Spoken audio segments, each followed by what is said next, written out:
इस वक्त की बड़ी खबर सामने आ रही है। देश में 3 नई एयरलाइंस आने को तैयार हैं। मोदी सरकार ने एनओसी जारी कर दी है, यानी इन 3 एयरलाइंस को मंजूरी दे दी गई है। इसका मतलब यह हुआ कि इंडिगो, जो कि मार्केट में करीब 64% का हिस्सा रखती है, उसका अब घमंड सरकार तोड़ने का मन बना चुकी है। और इसी कड़ी में अब देश में 3 नई एयरलाइंस को मंजूरी देने का फैसला लिया गया है। तो इंडिगो संकट पिछले दिनों हमने देखा और इसके बाद केंद्र सरकार ने बड़ा कदम उठाते हुए 3 नई एयरलाइंस को मंजूरी दे दी है। नागरिक उड्डयन मंत्रालय ने 3 प्रस्तावित एयरलाइंस को नो ऑब्जेक्शन सर्टिफिकेट जारी कर दिया है।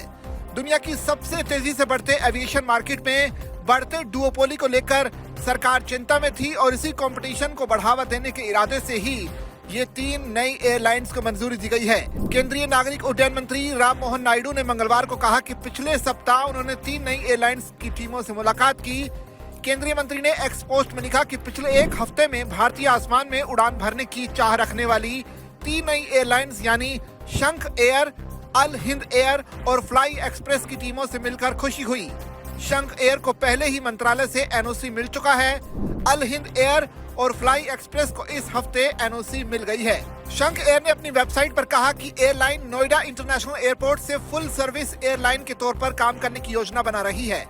वहीं अल हिंद ग्रुप द्वारा समर्थित अल हिंद एयर ATR 72-600 टर्बोप्रॉप विमानों के बेड़े के साथ एक रीजनल कंप्यूटर एयरलाइन के रूप में लॉन्च करने की योजना बना रही है, जो शुरू में साउथ इंडिया में घरेलू रूट्स पर अपना फोकस बढ़ाएगी।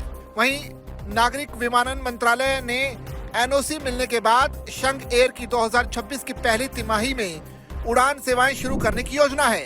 शंख एविएशन ने बुधवार को अपने बयान में यह भी कहा कि उनके विमान वर्तमान में तकनीकी समीक्षा से गुजर रहे हैं और भारत में डिलीवरी के लिए तैयार किए जा रही हैं। उत्तर प्रदेश स्थित शंख एविएशन शंख एयर का संचालन करेगा। शंख एविएशन के चेयरमैन एवं प्रबंध निदेशक श्रवण कुमार विश्वकर्मा ने सोमवार को नागर विमानन मंत्री के राम मोहन नायडू से मुलाकात की और एयरलाइन की योजनाओं के बारे में जानकारी दी। विश्वकर्मा के मुताबिक एयरलाइन की योजना 2026 की पहली तिमाही के आसपास अपनी उड़ान सेवाएं शुरू करने की है।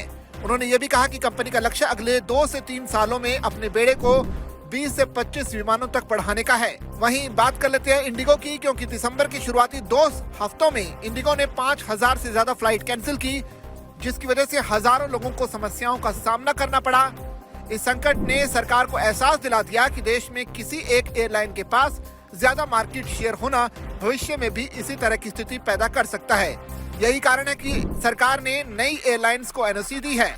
अगर देश में 3 और नई एयरलाइंस अपना ऑपरेशन शुरू कर देती हैं, तो इससे किसी एक एयरलाइन पर निर्भरता कम होगी। पिछले एक दशक में जेट एयरवेज, किंगफिशर एयरलाइंस और गो फर्स्ट जैसी एयरलाइंस के बंद होने और टाटा ग्रुप के एविएशन बिजनेस के रीस्ट्रक्चरिंग के बाद भारत की एयरलाइन इंडस्ट्री में बार बार कंसोलिडेशन हुआ है।